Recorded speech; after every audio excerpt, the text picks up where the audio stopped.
What's a boat doing in the middle of a desert? It's a question that has baffled archaeologists for decades. In the heart of Egypt, far from the nearest shoreline, an astonishing discovery was made: ancient ships buried beneath the sands of Abydos. These vessels weren't mere models or remnants. They were full-sized, seaworthy ships that predate the Great Pyramids by centuries. Who built them? Why were they placed so deliberately in the desert? And what secrets do they hold about the seafaring capabilities of ancient civilizations? Join us as we uncover the mystery behind these forgotten fleets. The discovery at Abydos began in 1988, when a fierce desert storm swept across one of Egypt's oldest archaeological sites near the region. As the sands shifted, they revealed something completely unexpected: wooden beams protruding from the ground, hollowed out and weathered by time. For years, this strange find remained a mystery. It wasn't until an American archaeological team returned to the site in 2000 that things took a dramatic turn. What they uncovered would change history. Buried beneath the desert were the remains of a massive fleet of 14 ancient boats, each about 70 feet long, lying side by side, perfectly parallel to one another. These weren't models or decorative objects. They were full-size ships. The wood, though degraded and riddled with termite damage, was still preserved well enough for scientists to extract samples. What they found was shocking. Radiocarbon dating revealed that these ships were nearly 5,000 years old, making them the oldest fleet ever discovered. Their age placed them at least 500 years before the construction of the Great Pyramids at Giza. But how did such massive ships end up buried deep inland, miles away from the Nile's current course? Initially, scholars believed that these vessels once floated on the banks of the mighty river. Yet, further studies debunked that theory. The Nile had never flowed close enough to this burial site. Even more curious, if these boats had been docked on a riverbank, their positioning would have been haphazard. Instead, they lay neatly aligned, as if intentionally arranged. Excavations revealed that each ship rested within its own mud brick vault, a chamber designed to house it perfectly. These enclosures were about a third the size of a tennis court, with mud brick walls lined with over 120 boat drawings, carefully painted on whitewashed surfaces that had somehow survived the ages. Though local villagers and early explorers had known of the site's existence for over a century, it wasn't until the 21st century that the true significance of the Abydos boats was understood. Their deliberate placement, their scale, and their craftsmanship spoke of a civilization capable of remarkable engineering feats. These ships were not just buried, they were entombed in a manner strikingly similar to how pharaohs were buried with treasures for the afterlife. The significance of the Abydos fleet goes far beyond just another archaeological find. It rewrote a crucial chapter in our understanding of ancient Egyptian engineering and shipbuilding. Prior to this, most evidence of Egyptian ships came from small wooden models found in tombs, like those discovered in King Tutankhamun's tomb, where 35 miniature boats offered insights into nautical life. But models can only tell so much. The ships at Abydos were the real deal, seaworthy vessels capable of transporting dozens of rowers across water. These weren't primitive rafts or dugout canoes either. Unlike earlier boats made from hollowed-out tree trunks or bundled reeds, the Abydos fleet was crafted from planks lashed together, a shipbuilding technique that marked a significant technological leap.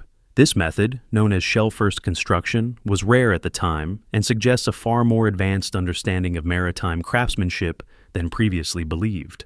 But perhaps the most astonishing detail was the wood itself. There are no forests in Egypt's desert. The nearest source of quality timber, specifically cedar wood, was Lebanon, hundreds of miles away. This means the builders of the Abydos fleet had not only the resources but also the logistical capability to import massive quantities of timber across great distances. Such an enterprise would have been reserved for the elite of society, likely the pharaoh himself. The arrangement of the ships, each resting in its brick-lined chamber, adds another layer of mystery. These vaults weren't simple pits. They were carefully designed enclosures, almost ceremonial. The walls were adorned with intricate boat drawings, reinforcing the significance of these vessels. Their placement, construction, and materials suggest they were never intended for regular use. Instead, they were purpose-built, likely symbolic and possibly ritualistic. A fleet designed not for earthly waters, but for a voyage beyond life. The Abydos fleet, therefore, wasn't just a collection of ancient ships. It was a monument to early Egyptian ambition, showcasing their technological prowess and spiritual beliefs. To truly understand why these monumental ships were buried in the desert, we have to step into the spiritual world of ancient Egypt. In their belief system, life didn't end with death, it transformed. And to journey into the afterlife, one needed a vessel worthy of the gods. Central to this belief was Ra, the Egyptian sun god, who sailed across the sky during the day and navigated through the underworld at night aboard a solar boat. The pharaoh, seen as the earthly embodiment of Ra, was expected to follow the same cosmic journey after death. Thus, for the pharaoh to be reborn each morning, just like the sun, he too required boats for the afterlife. This is where the Abydos fleet takes on its deeper meaning. These ships weren't mere tools for earthly travel. They were vehicles of spiritual passage, crafted to accompany the pharaoh's soul on his eternal voyage. Their burial near Abydos, a sacred city associated with Osiris, the god of the afterlife, strengthened this symbolism. The boat's orientation, perfectly aligned and meticulously arranged, echoed the order and harmony Egyptians believed governed both the cosmos and their society. Even Khufu's solar boat, discovered beside the Great Pyramid centuries later, followed this tradition, providing the pharaoh with transport for the next world. Yet despite their grandeur, scholars remain unsure whether the Abydos boats ever touched water. They may have been used in ceremonial processions or built purely for symbolic purposes. Either way, their construction demonstrates not only remarkable craftsmanship, but a deep spiritual commitment and an effort to ensure that Egypt's rulers could traverse the mysterious waters of eternity, just as they once ruled the Nile. The Abydos fleet is just one of many jaw-dropping examples of ancient Egyptian ingenuity. Across the sands of Egypt, other technological feats continue to amaze modern scientists and historians alike. One of the most remarkable is the solar boat of Pharaoh Khufu. Discovered in 1954 near the Great Pyramid of Giza, this vessel, unlike the Abydos fleet, was almost twice as long, stretching 143 feet, and was carefully disassembled and buried in a pit to accompany Khufu in the afterlife. The precision and craftsmanship of Khufu's boat mirror the sophistication seen at Abydos. Constructed with cedar wood planks tied together using rope, a method known as sewn plank construction, the boat's design was so advanced that when it was reconstructed, it floated perfectly.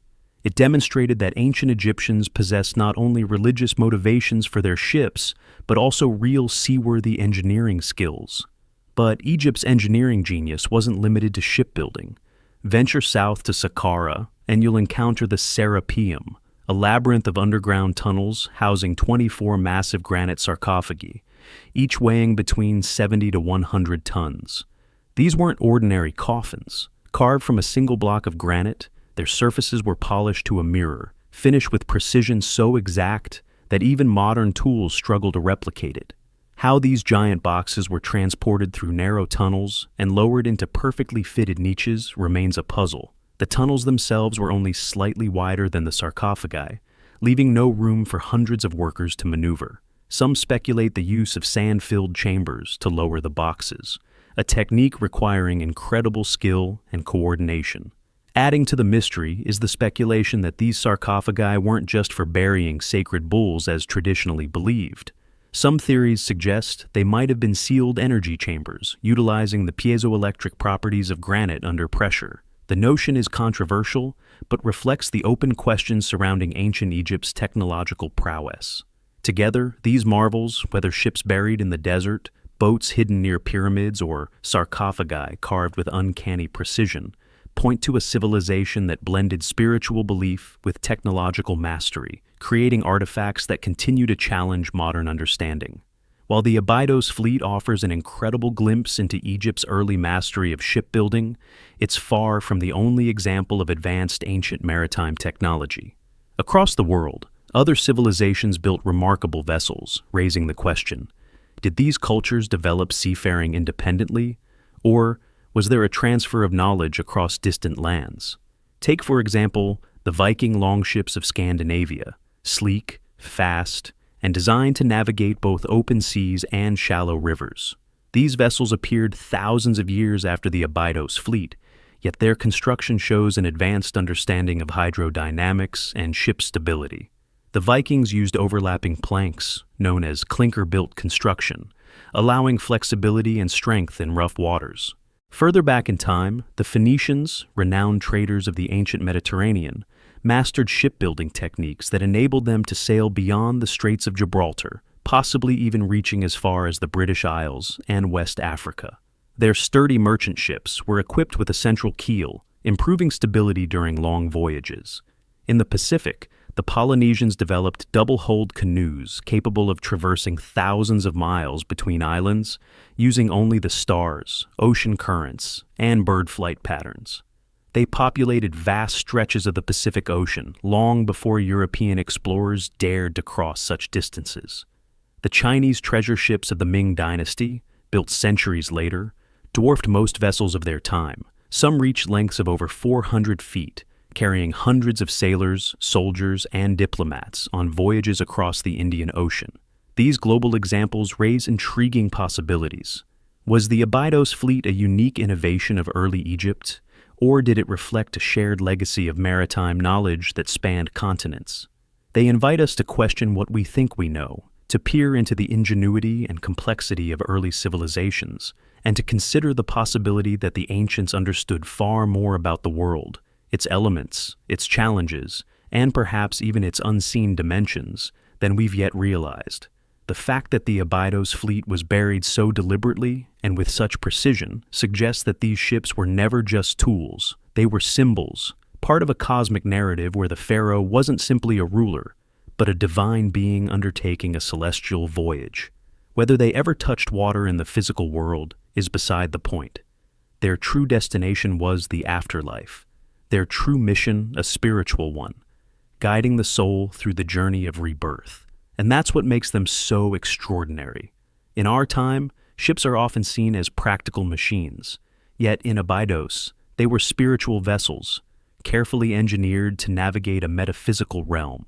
Every plank lashed, every chamber lined with bricks, every orientation chosen with purpose. It all reflected a worldview that merged engineering with religion, craft with cosmology. Even thousands of years later, these ancient boats stir something in us. They remind us that humanity has always looked beyond the horizon, not just physically, but philosophically. The Egyptians believed in a balance between the seen and unseen, in the power of ritual, and in the continuity of life, beyond death. And they channeled those beliefs into their engineering, creating marvels like the Abydos fleet, the solar boats, the Serapeum sarcophagi, and the lost city of Aten. In many ways, the real voyage is ours. With every excavation, every rediscovered artifact, we get closer to understanding the minds and motivations of a civilization that helped shape human history. But as with all great journeys, the path is as important as the destination. And as long as there are buried ships waiting beneath the sand or cities waiting beneath the dust, the story of ancient Egypt and of human potential will continue to unfold.